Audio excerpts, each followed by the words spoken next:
إن الحمد لله نحمده ونستعينه من يهده الله فلا مضل له ومن يضلل فلا هادي له ونشهد أن لا إله إلا الله وحده لا شريك له ونشهد أن محمدا عبده ورسوله والصلاة والسلام على سيد الأنبياء والمرسلين أما بعد فأعوذ بالله من الشيطان الرجيم بسم الله الرحمن الرحيم يا أيها الذين آمنوا كتب عليكم الصيام كما كتب على الذين من قبلكم لعلكم تتقون أياما معدودات فمن كان منكم مريضا أو على سفر فعدة من أيام أخر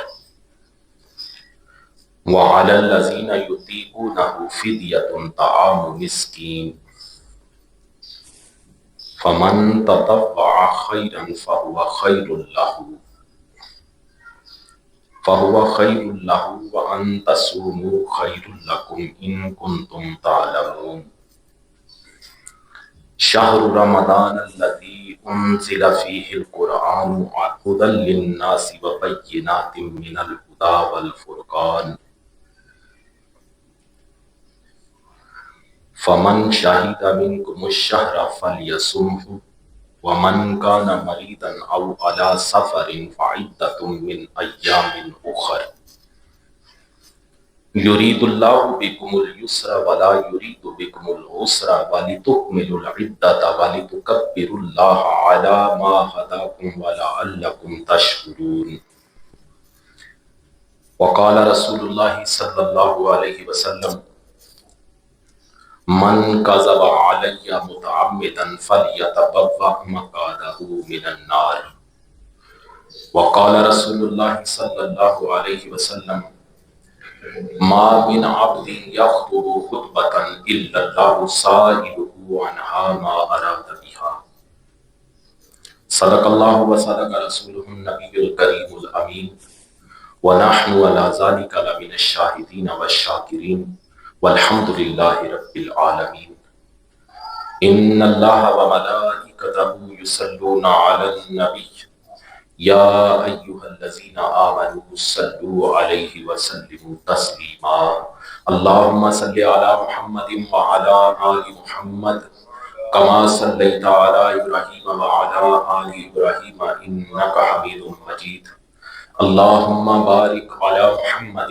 وعلى آل محمد كما باركت على إبراهيم وعلى آل إبراهيم إنك حميد مجيد خالق کائنات جل جلالہ و عمن والہ و اتم برہانہ کی بارگاہ میں حمد اور وجہ تخلیق کائنات حضور نبی پاک صاحب الاولاق تاجدار مدینہ سرور قلب و سینہ حضرت محمد مصطفیٰ صلی اللہ علیہ وسلم کی پاک اور مقدس بارگاہ میں ہدیہ درود و سلام پیش کرنے کے بعد معزز سامعین السلام علیکم ورحمۃ اللہ وبرکاتہ۔ آئندہ چند ایام میں ماہ سیام رمضان المبارک آ رہا ہے۔ اسی مناسبت سے ہماری آج کی گفتگو کا عنوان ہے، اس سلسلہ میں نے سورہ بقرہ کی آیت نمبر 183 تا 185 آپ کے سامنے تلاوت کی، جس کا مفہوم ترجمہ اس طرح ہے: اے ایمان والو، تم پر روزے فرض کیے گئے جیسے تم سے پہلے لوگوں پر فرض کیے گئے تھے، تاکہ تم پرہیزگار بن جاؤ۔ گنتی کے دن ہیں تو تم میں جو کوئی بیمار یا سفر میں ہو تو اتنے روزے اور دنوں میں رکھے، اور جنہیں اس کی طاقت نہ ہو ان پر ایک مسکین کا کھانا فدیہ ہے، پھر جو اپنی طرف سے نیکی زیادہ کرے تو وہ اس کے لیے بہتر ہے۔ اور اگر تم جانو تو روزہ رکھنا تمہارے لیے زیادہ بہتر ہے۔ رمضان کا مہینہ ہے جس میں قرآن نازل کیا گیا، جو لوگوں کے لیے ہدایت اور رہنمائی ہے اور فیصلے کی روشن باتوں پر مشتمل ہے۔ تو تم میں جو کوئی یہ مہینہ پائے تو ضرور اس کے روزے رکھے، اور جو بیمار ہو یا سفر میں ہو تو اتنے روزے اور دنوں میں رکھے۔ اللہ تم پر آسانی چاہتا ہے اور تم پر دشواری نہیں چاہتا، اور یہ آسانیاں اس لیے ہیں تاکہ تم روزوں کی تعداد پوری کر لو، اور تاکہ تم اس بات پر اللہ کی بڑائی بیان کرو کہ اس نے تمہیں ہدایت دی، اور تاکہ تم شکر گزار بن جاؤ۔ یہ قرآن مجید کی ان 3 آیات کا میں نے آپ کو سادہ انداز میں مفہوم و ترجمہ بتایا۔ روزے ہم پر اللہ تعالیٰ نے فرض کیے ہیں، جس طرح مردوں پہ فرض ہیں اسی طرح عورتوں پہ بھی فرض ہیں۔ اللہ تعالیٰ نے فرمایا کتب علیکم الصیام کما کتب علی الذین من قبلکم، تم پر روزے فرض کیے گئے ہیں جیسے تم سے پہلے لوگوں پر فرض کیے گئے تھے۔ اس آیات مبارکہ میں روزوں کی فرضیت کا بیان ہے۔ روزہ بہت قدیم عبادت ہے۔ حضرت آدم علیہ السلام سے لے کر تمام شریعتوں میں روزے فرض ہوتے چلے آئے ہیں، اگرچہ گزشتہ امتوں کے روزوں کے دن اور احکام ہم سے مختلف ہوتے تھے۔ رمضان کے روزے 10 شعبان 2 ہجری میں فرض ہوئے تھے۔ آگے اللہ تعالیٰ نے فرمایا لعلکم تتقون، یہ روزوں کا مقصد بیان فرمایا اللہ رب العزت نے، لعلکم تتقون، تاکہ تم پرہیزگار بن جاؤ۔ اس آیہ مبارکہ کے آخر میں بتایا گیا کہ روزے کا مقصد تقوی اور پرہیزگاری کا حصول ہے۔ روزے میں چونکہ نفس پر سختی کی جاتی ہے اور کھانے پینے کی حلال چیزوں سے بھی روک دیا جاتا ہے، تو اس سے اپنی خواہشات پر قابو پانے کی مشق ہوتی ہے، ریہرسل ہوتی ہے۔ خواہشات پر قابو کس طرح پایا جاتا ہے، یہ اس چیز کی مشق ہوتی ہے۔ اس مشق سے ضبط نفس اور حرام سے بچنے پر بندے کو قوت حاصل ہوتی ہے، اور یہی ضبط نفس اور خواہشات پر قابو وہ بنیادی چیز ہے جس کے ذریعے آدمی گناہوں سے رکتا ہے۔ یہ جو خواہشات پر کنٹرول ہے، خواہشات کو روکنا، ان پہ قابو پانا، یہ بنیادی چیز ہے جس چیز سے بندہ گناہوں سے رکتا ہے۔ قرآن مجید میں اللہ رب العزت نے ارشاد فرمایا وَأَمَّا مَنْ خَافَ مَقَامَ رَبِّهِ وَنَهَى النَّفْسَ عَنِ الْهَوَىٰ فَإِنَّ الْجَنَّةَ هِيَ الْمَأْوَىٰ، اور وہ جو اپنے رب کے حضور کھڑے ہونے سے ڈرا اور نفس کو خواہش سے روکا، نفس کو خواہش سے روکا، تو بے شک جنت ہی ٹھکانہ ہے۔ جو خواہش کو روک لے، اللہ کی بارگاہ میں کھڑا ہونے سے ڈر جائے، اس کا ٹھکانہ کیا ہے؟ جنت۔ حضرت عبداللہ ابن مسعود رضی اللہ تعالی عنہ بیان کرتے ہیں کہ حضور کریم صلی اللہ علیہ وسلم نے فرمایا یا معاشر الشباب من استطاع الباءة فلیتزوج فإنہ اغض للبصر واحسن للفرج ومن لم یستطع فعلیہ بالصوم فإنہ له وجاء۔ حضور کریم صلی اللہ علیہ وسلم نے فرمایا نوجوانوں کی جماعت، تم میں جسے بھی نکاح کرنے کے لیے مالی طاقت ہو اسے نکاح کر لینا چاہیے۔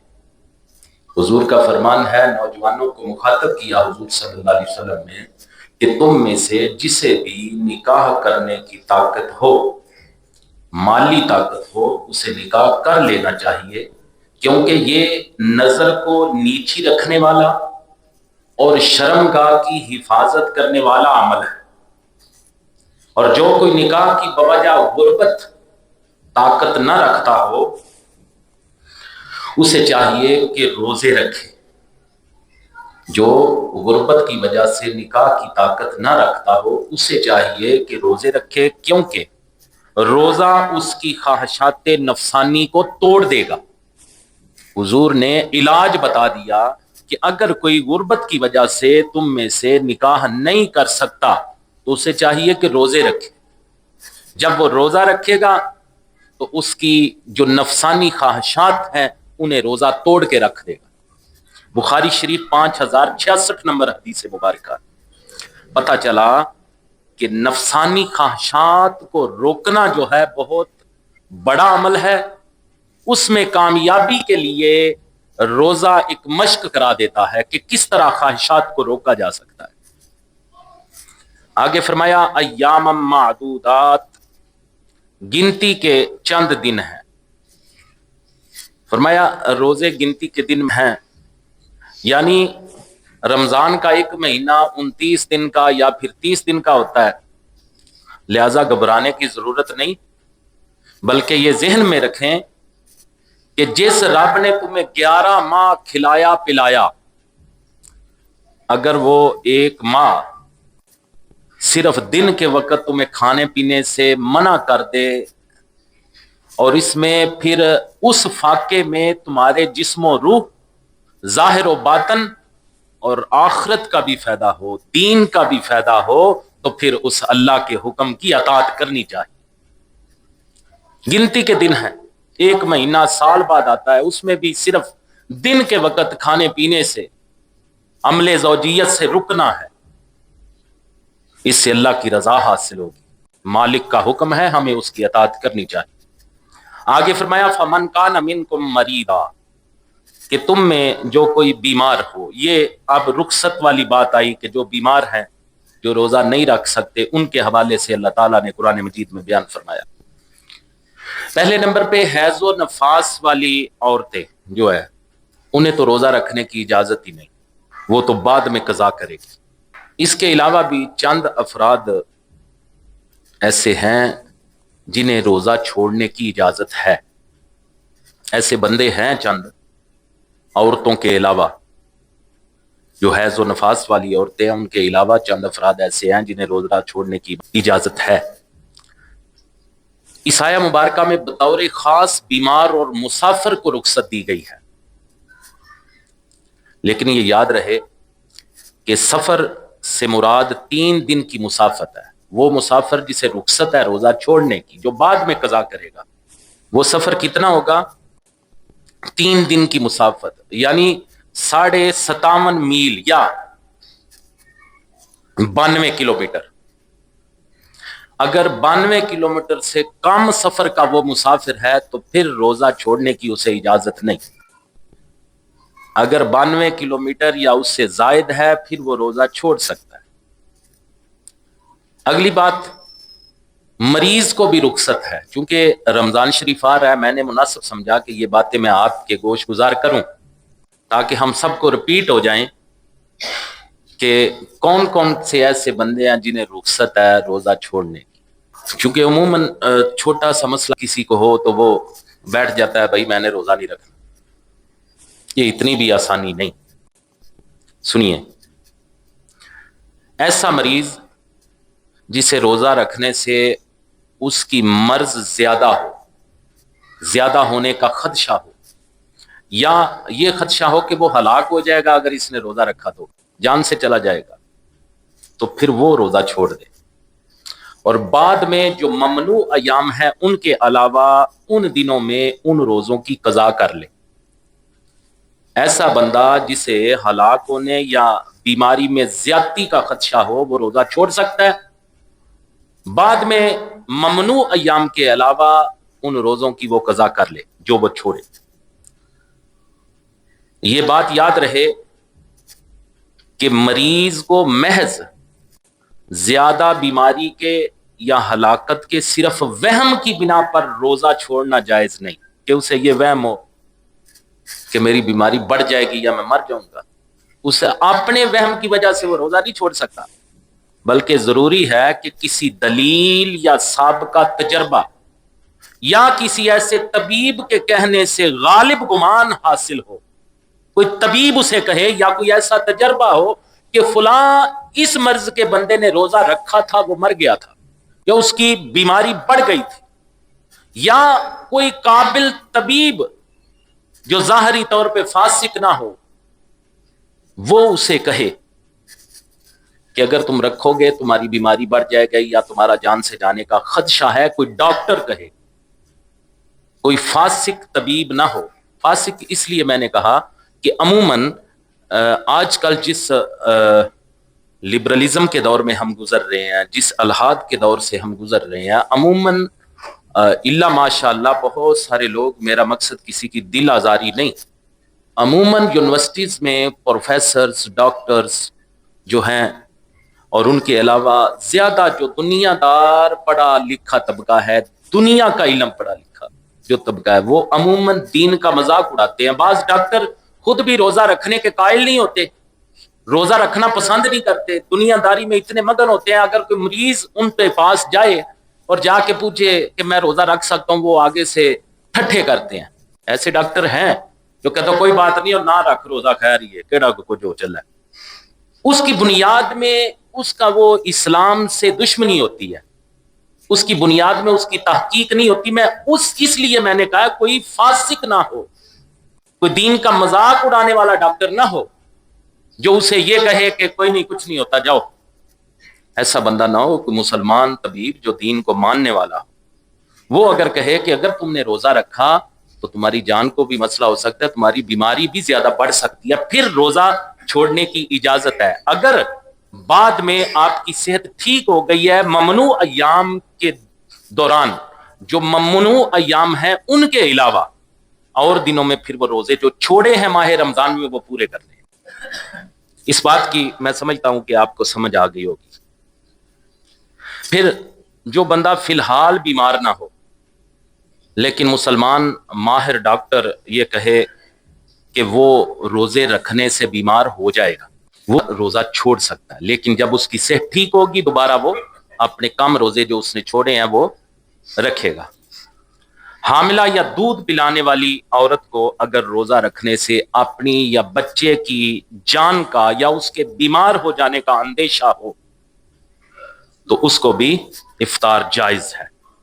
جس مسافر نے طلوع فجر سے قبل سفر شروع کیا، ماہ رمضان ہے، طلوع فجر سے قبل جس نے سفر شروع کر لیا اسے تو روزہ چھوڑنے کی اجازت ہے، لیکن جس نے طلوع فجر کے بعد سفر شروع کیا اس کو اس دن روزہ چھوڑنے کی اجازت نہیں، اسے رخصت حاصل نہیں۔ آگے فرمایا فدیۃ طعام مسکین، کہ ایک مسکین کا فدیہ۔ شیخ فانی یعنی وہ بوڑھا جس کی عمر ایسی ہو گئی کہ اب روز بروز کمزور ہی ہوتا جائے گا، ایک ایسا اتنا بوڑھا آدمی جس کی حالت اب اس طرح ہو گئی ہے کہ روزانہ اب جب جو دن گزریں گے وہ کمزور ہی ہوگا، جب ایسا شیخ فانی روزہ رکھنے سے عاجز ہو، یعنی نہ اب رکھ سکتا ہے نہ آئندہ میں اس میں اتنی طاقت آنے کی امید ہو کہ روزہ رکھ سکے، اس کے لیے جائز ہے کہ روزہ نہ رکھے، اور ہر روزے کے بدلے وہ فدیہ دے گا۔ فدیہ کیا ہے؟ نصف سا، 80 گرام کم 2 کلو گندم، 2 کلو گندم سے 80 گرام کم جو شریعت نے فدیہ کی حد مقرر کی ہے، 2 کلو سے 80 گرام کم وہ گندم یا اس کا آٹا یا اس کی قیمت دے دے کسی کو۔ اگر فدیہ جو سے دینا ہے تو گندم سے پھر دگنا کرنا ہوگا۔ یہ بھی یاد رکھیں کہ اگر کسی ایسے بندے نے جس نے فدیہ دیا ہے، روزہ چھوڑا ہے، روزے کے بدلے اس نے فدیہ دے دیا، لیکن بعد میں اس میں روزہ رکھنے کی قوت آ گئی، رمضان کے بعد روزے تو اس نے چھوڑ دیے، فدیہ دے دیا، لیکن بعد میں اس میں طاقت آ گئی کہ اب روزہ رکھ سکتا ہے، تو پھر اس پہ روزہ رکھنا لازم ہوگا۔ یہ باتیں بڑی ضروری سمجھنے والی ہیں رمضان شریف سے قبل۔ پھر ایک اور ضروری چیز کہ اگر کوئی شیخ فانی بہت زیادہ بوڑھا، غریب و نادار ہو اور اس میں روزہ بھی نہیں وہ رکھ سکتا، اس میں فدیہ دینے کی طاقت بھی نہیں، اس میں اتنا مال ہی نہیں کہ وہ فدیہ بھی دے سکے، روزہ بھی نہیں وہ رکھ سکتا، ایسا شیخ فانی جو بہت زیادہ بوڑھا ہے، جو روزہ بھی نہیں رکھ سکتا، فدیہ دینے کی بھی اس میں طاقت نہیں، تو وہ اللہ تعالیٰ سے استغفار کرتا رہے، وہ اللہ تعالیٰ سے استغفار کرتا رہے۔ آگے فرمایا فمن تطوع خیرا فہو خیر لہ، پھر جو اپنی طرف سے نیکی زیادہ کرے تو وہ اس کے لیے بہتر ہے۔ فدیہ کی مقدار تو مخصوص ہے، فدیہ تو میں نے ابھی آپ کو بتایا اس کی مقدار ایک مخصوص ہے، لیکن اگر کوئی زیادہ دینا چاہتا ہے تو وہ بخوشی دے سکتا ہے۔ اللہ تعالیٰ فرماتا ہے کہ اس کے لیے زیادہ بہتر ہے، جتنا زیادہ دے گا اتنا زیادہ ثواب ہوگا۔ یہ نہیں کہ وہ فدیہ صرف جتنا میں نے بتایا اتنا ہی دے، اگر اس سے زیادہ دے گا تو اللہ تعالیٰ اس کے لیے مزید ثواب عطا کرے گا۔ یہ مسئلہ بھی آپ یاد رکھیں کہ مسافر اور مریض کو روزہ نہ رکھنے کی اگرچہ اجازت ہے، لیکن زیادہ بہتر اور افضل روزہ رکھنا ہی ہے، زیادہ بہتر اور افضل روزہ رکھنا ہی ہے۔ نبی کریم صلی اللہ علیہ وسلم نے اپنی مبارک زندگی میں جتنے بھی رمضان آئے حضور نے روزے رکھے ہیں مکمل، ہاں امت کی تعلیم کے لیے کہ امت کو پتہ چل جائے اس مسئلے کا، وگرنہ خدا فرماتا ہے وَأَن تَصُومُوا خَيْرٌ لَكُمْ، تمہارا روزہ رکھنا تمہارے لیے بہتر ہے۔ اور حضور کریم صلی اللہ علیہ وسلم کی ذات اقدس ایسی ذات ہے کہ حضور ہمیشہ بہتر کام ہی کرتے تھے، چونکہ روزہ رکھنا بہتر ہے، چاہے سفر کی حالت ہو چاہے بیماری کی حالت ہو، اگر روزہ رکھیں گے تو وہ بہتر ہے۔ لہٰذا پتہ چلا کہ حضور نے اگر سفر کے دوران کوئی روزہ افطار کیا تو اس لیے تھا کہ امت کو تعلیم ہو، وگرنہ حضور کا عمل جو ہے ہمیشہ حضور کریم صلی اللہ علیہ وسلم جو بہتر عمل ہوتا وہ فرمایا کرتے۔ اللہ اکبر۔ پھر آگے فرمایا شہر رمضان الذی انزل فیہ القرآن، رمضان کا مہینہ ہے جس میں قرآن نازل کیا گیا۔ اس آیت میں ماہ رمضان کی عظمت و فضیلت کا بیان ہے، اور اس کی دو اہم ترین فضیلتیں، پہلی یہ کہ اس مہینے میں قرآن اترا، اور دوسری یہ کہ روزوں کے لیے اس مہینے کا انتخاب ہوا۔ اس مہینے میں قرآن اترنے کے معنی یہ ہے کہ رمضان وہ ہے جس کی شان و شرافت کے بارے میں قرآن نازل ہوا۔ پھر قرآن کریم کے نازل ہونے کی ابتدا ماہ رمضان میں ہوئی۔ مکمل قرآن مجید رمضان المبارک کی شب قدر میں لوح محفوظ سے آسمان دنیا کی طرف اتارا گیا اور پھر بیت العزت میں رہا۔ بیت العزت کیا ہے؟ یہ آسمان پر ایک مقام ہے جہاں سے وقتاً فوقتاً حکمت کے مطابق جتنا جتنا اللہ تعالیٰ کو منظور ہوا اتنا اتنا قرآن مجید جبریل امین علیہ السلام لے کر نازل ہوتے رہے، اور 23 سال کے عرصہ میں قرآن مجید مکمل ہوا۔ آپ کو بیت العزت کا بھی پتہ چلا۔ اس مبارک مہینے کی جسے ہم شب قدر کہتے ہیں، اس رات کو قرآن آسمان دنیا پہ بیت العزت میں آ گیا۔ وہاں سے جوں جوں ضرورت پڑتی گئی اللہ تعالیٰ نے جیسے منظور کیا، جبریل امین تھوڑا تھوڑا قرآن لے کے آتے رہے، اور 23 سال کے عرصہ میں قرآن مجید جو ہے وہ مکمل ہو گیا۔ یہ تو تھی ان 3 آیات کی میں نے آپ کو مختصراً تشریح بیان کی، آپ کے سامنے رکھی۔ اسی طرح روزوں کی فرضیت اہمیت کے متعلق نبی کریم صلی اللہ علیہ وسلم کے فرمودات بھی کتب احادیث میں ملتے ہیں۔ حضرت عبداللہ بن عمر رضی اللہ تعالیٰ عنہ نے بیان کیا کہ رسول کریم صلی اللہ علیہ وسلم نے فرمایا بنی الاسلام علی 5 شہادت اللہ الہ الا اللہ وان محمد رسول اللہ واقام الصلاۃ وایتاء الزکاۃ والحج وصوم رمضان۔ حضور کریم صلی اللہ علیہ وسلم نے فرمایا کہ اسلام کی بنیاد 5 چیزوں پر ہے۔ نمبر 1، اس کی شہادت دینا کہ اللہ کے سوا عبادت کا کوئی مستحق نہیں اور محمد صلی اللہ علیہ وسلم اللہ کے رسول ہے۔ نمبر 2، نماز قائم کرنا۔ نمبر 3، زکوٰۃ دینا۔ نمبر 4، حج کرنا۔ اور نمبر 5، رمضان کے روزے رکھنا۔ پتہ چلا رمضان کے روزے رکھنا اسلام کی جو بنیادی 5 چیزیں ہیں، جو اسلام کی بنیاد ہیں، ان میں 5ویں بنیاد جو ہے وہ روزے رکھنا۔ حضرت عمر بن خطاب رضی اللہ تعالیٰ عنہ روایت کرتے ہیں کہ آقا کریم صلی اللہ علیہ وسلم نے فرمایا، اسی مفہوم کی بڑی مشہور و معروف حدیث مبارکہ ہے جس میں آپ نے سنا ہوگا کہ حضرت جبریل امین علیہ السلام حضور کریم صلی اللہ علیہ وسلم کی بارگاہ میں انسانی روپ میں آئے، ایک صحابی کی شکل دھار کے آنے کا مقصد یہ تھا کہ حضور کے صحابہ کو دین کسی طریقے سے سمجھایا جائے۔ انہوں نے آ کے حضور کریم صلی اللہ علیہ وسلم کی بارگاہ میں چند سوال کیے۔ ان سوالوں میں سے ایک سوال یہ بھی تھا کہ یہ بتائیں کہ اسلام کیا ہے۔ جب انہوں نے یہ سوال پوچھا تو آقا کریم صلی اللہ علیہ وسلم نے فرمایا، الاسلام ان تشہد لا الہ الا اللہ وان محمد رسول اللہ وتقیم الصلاۃ وتؤتی الزکاۃ وتصوم رمضان وتحج البیت ان استطعت الیہ سبیلا۔ تو حضور نے فرمایا اسلام یہ ہے کہ تم اللہ کی توحید اور محمد کے رسول ہونے کی گواہی دو صلی اللہ علیہ وسلم، نماز پڑھو، زکوٰۃ ادا کرو، رمضان شریف کے روزے رکھو، اور اگر توفیق ہو تو حج کرو۔ یہ مسلم شریف میں بالکل پہلی حدیث مبارکہ ہے۔ حضرت سلمان فارسی رضی اللہ تعالی عنہ روایت کرتے ہیں کہ حضور کریم صلی اللہ علیہ وسلم نے شعبان کے آخری دن ہمیں خطبہ ارشاد فرمایا، یا ایھا الناس قد اظلکم شہر عظیم شہر مبارک۔ حضور کریم صلی اللہ علیہ وسلم نے فرمایا، اے لوگو، تم پر عظمت والا مہینہ سایہ فگن ہو رہا ہے، یہ برکت والا مہینہ ہے۔ کیسی برکت والا ہے؟ فرمایا شہر فیہ لیلۃ خیر من الف شہر۔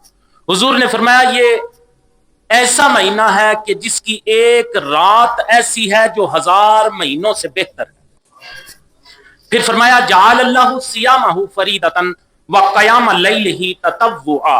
حضور کریم صلی اللہ علیہ وسلم نے فرمایا یہ وہ مہینہ ہے جس کے روزے اللہ نے فرض کیے اور جس کی رات کا قیام نفل بنایا۔ آگے حضور کریم صلی اللہ علیہ وسلم نے فرمایا من تقرب فیہ بخصلۃ من الخیر کان کمن ادیا فریضۃ فیما سوا۔ حضور نے فرمایا جو اس ماہ میں نفلی بھلائی سے قرب الہی حاصل کرے تو گویا اس نے دوسرے مہینے میں فرض ادا کیا۔ ومن ادیا فریضۃ فیہ کان کمن ادیا 70 فریضۃ فیما سوا۔ حضور صلی اللہ علیہ وسلم نے فرمایا اور جو اس مہینے میں ایک فرض ادا کرے تو ایسا ہوگا جیسے اس نے دوسرے مہینے میں 70 فرض ادا کیے۔ وَهُوَ شَهْرُ الصَّبْرِ وَالصَّبْرُ ثَوَابُهُ الْجَنَّةُ۔ حضور نے فرمایا یہ صبر کا مہینہ ہے اور صبر کا ثواب جنت ہے۔ وَشَهْرُ الْمَوَاسَاتِ، یہ غریبوں کے ساتھ غمخواری کا مہینہ ہے۔ وَشَهْرٌ يُزَادُ فِيهِ رِزْقُ الْمُؤْمِنِ۔ حضور کریم صلی اللہ علیہ وسلم نے فرمایا کہ یہ مہینہ ایسا مہینہ ہے جس میں مومن کا رزق بڑھا دیا جاتا ہے۔ من فطر فیہ صائما کان لہ مغفرۃ لذنوبہ وعتق رقبتہ من النار وکان لہ مثل اجرہ من غیر ان ینتقص من اجرہ شیء۔ حضور صلی اللہ علیہ وسلم نے فرمایا جو اس مہینہ میں کسی روزہ دار کو افطار کرائے تو اس کے گناہوں کی بخشش بھی ہوگی اور اس کی گردن کی آزادی آگ سے ہو جائے گی اور اسے روزہ دار کا ساتھ ثواب بھی ملے گا، اس کے بغیر کہ روزہ دار کے ثواب سے کچھ کم ہو۔ یعنی حضور نے فرمایا جو کسی مسلمان کا روزہ افطار کرائے گا اس کے گناہ بھی بخشے جائیں گے، اللہ تعالیٰ اس کی گردن کو دوزخ سے بھی آزاد کر دے گا، پھر اسے اس روزہ دار جیسا ثواب بھی ملے گا اور اس روزہ دار کے ثواب سے کمی بھی نہیں ہوگی۔ اللہ اکبر۔ اس پر صحابہ کرام یہ سمجھے کہ ہو سکتا ہے حضور یہ فرماتے ہوں کہ اسے پیٹ بھر کے کھلانا۔ صحابہ کرام نے حضور کریم صلی اللہ علیہ وسلم کی بارگاہ میں عرض کی حضور ہم میں سے ہر شخص وہ نہیں پاتا جس سے روزہ افطار کرائے۔ تو آقا کریم صلی اللہ علیہ وسلم نے فرمایا یعطی اللہ ھذا الثواب من فطر صائما علی مزقۃ لبن او تمرۃ او شربۃ من ماء۔ حضور نے فرمایا اللہ یہ ثواب اسے دے گا جو روزہ دار کو ایک گھونٹ دودھ یا کھجور یا گھونٹ بھر پانی سے افطار کرائے۔ ایک گھٹ دودھ پیا کے افطار کرا دیو، پانی دا گھٹ پیا کے افطار کرا دیو، ایک کھجور کھوا کے افطار کرا دیو۔ حضور فرماندے نے کہ اے ثواب اللہ ہر ایسے بندے نو دے گا، ضروری نہیں کہ پیٹ بھر کے اسے کھلایا جائے۔ اللہ اکبر۔ پھر آقا کریم صلی اللہ علیہ وسلم نے وہ جو پیٹ بھر کے کھلائیں ان کے لیے اجر کا بھی بیان فرمایا۔ حضور نے فرمایا ومن اشبع صائما سقاہ اللہ من حوضی شربتا لا یظمأ حتی یدخل الجنہ۔ حضور کریم صلی اللہ علیہ وسلم نے فرمایا جو روزہ دار کو سیر کرا کے کھلائے، جو روزہ دار کو پیٹ بھر کے کھلائے، اسے میرے حوض سے وہ پانی ملے گا کہ کبھی پیاسا نہ ہوگا حتیٰ کہ جنت میں داخل ہو جائے گا۔ آگے حضور کریم صلی اللہ علیہ وسلم نے فرمایا وَهُوَ شَهْرٌ أَوَّلُهُ رَحْمَةٌ وَأَوْسَطُهُ مَغْفِرَةٌ وَآخِرُهُ عِتْقٌ مِّنَ النَّارِ۔ آقا کریم صلی اللہ علیہ وسلم نے فرمایا کہ یہ وہ مہینہ ہے جس کے اول میں رحمت، بیچ میں بخشش اور آخر میں آگ سے آزادی ہے۔ یہ جو ہم کہتے ہیں کہ پہلا عشرہ رحمت کا، دوسرا بخشش کا، تیسرا دوزخ سے آزادی کا۔ اللہ اکبر۔ ومن خفف عن مملوکہ فیہ غفر اللہ لہ وعاتقہ من النار۔ حضور نے فرمایا جو اس مہینہ میں اپنے غلام سے تخفیف کرے تو اللہ اسے بخش دے گا اور آگ سے آزاد کر دے گا۔ غلام سے تخفیف، اس دور میں غلاموں کا وہ طریقہ رائج تو نہیں غلامی کا، لیکن جو ہمارے پاس ملازم، اگر آپ ان ملازموں سے ان کی جو مزدوری ہے وہ کم لیں، ان سے محنت مشقت ماہ رمضان میں، اس لیے کہ یہ رمضان، تو آقا کریم صلی اللہ علیہ وسلم فرماتے ہیں جو اس طرح تخفیف کرے اللہ تعالیٰ اسے بخش دے گا اور اسے آگ سے آزاد کر دے گا۔ باقی انشاءاللہ تعالیٰ آئندہ جمعہ المبارک کو اللہ تعالیٰ نے زندگی دی تو اسی موضوع کو اور چند باتیں ماہ رمضان کے فضائل اور کچھ مسائل ان کے حوالے سے انشاءاللہ کریں گے۔ سبحان ربک رب العزت عما یصفون وسلام علی المرسلین والحمد للہ رب العالمین۔